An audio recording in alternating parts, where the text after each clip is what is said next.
My name's Elena Williams. This is my fourth take because I keep on messing up. I either lose my train of thought or I lose something else.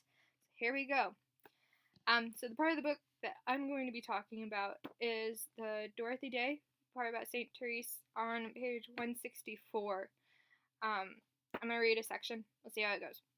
So, to belittle is not to attribute to ourselves the virtues we practice, nor to believe ourselves capable of practicing virtue at all.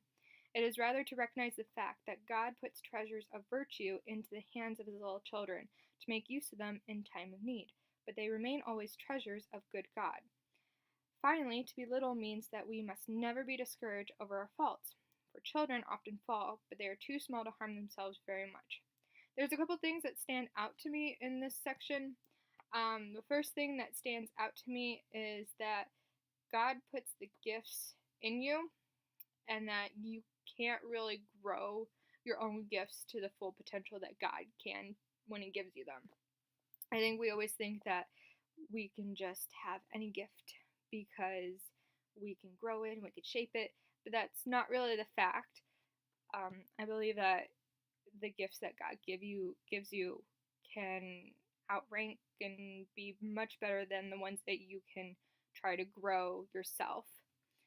The second thing that stands out to me is that she says that you make use of them in the time of need, and this stands out to me because we never really think that our gifts will come out when there is a crisis or something big happening, but it does. Maybe we think of it that way, and we don't really think of it coming out in like the small little things that come out, the small crises. Sorry, but depending on your gift, it can come out in the small crises. So yeah. The next thing and the last thing, she says, never be discouraged over our faults, for children often fall. They are too small to harm themselves very much.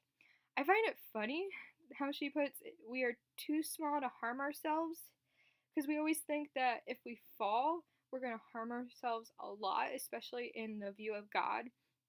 Like, he's going to think of us in a worse light than what he thinks of us now. But we never remember that that's not the case. Like, he will love us for anything, well, mostly anything that we do. There's certain exceptions, but mostly anything we do, he will love us. The thing that stood out to me in the classroom was the St. Therese and the African doctor, looking for the little things or for the big things, like the big leaps. That stood out to me because I always think of it as a hybrid. Like, we always look for the small things, but we started out with the big leaps. Like, the one thing that stood out to me is like coming to college and having to pick your major. I don't know about anybody else, but I had like 3 different majors I wanted to be in high school, and I just had to pick one and kind of go for it and see if it would work out in my favor later on. Luckily it did. Hopefully later in life it will.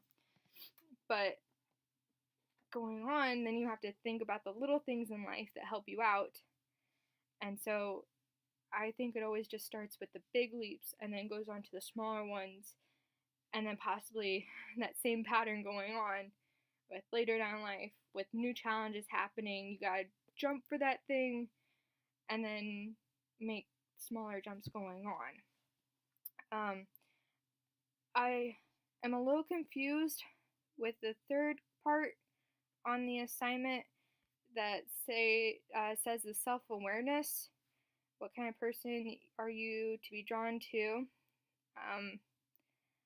I think if I'm getting this question correct, I think the chapter that I'm most drawn to is the Dorothy Day one. I think that's just because I can relate to that a little bit more. Hopefully I'm getting this question correct. If not, please let me know, and I will hopefully try to fix it, get it better. But if not, hopefully this is good. Thank you.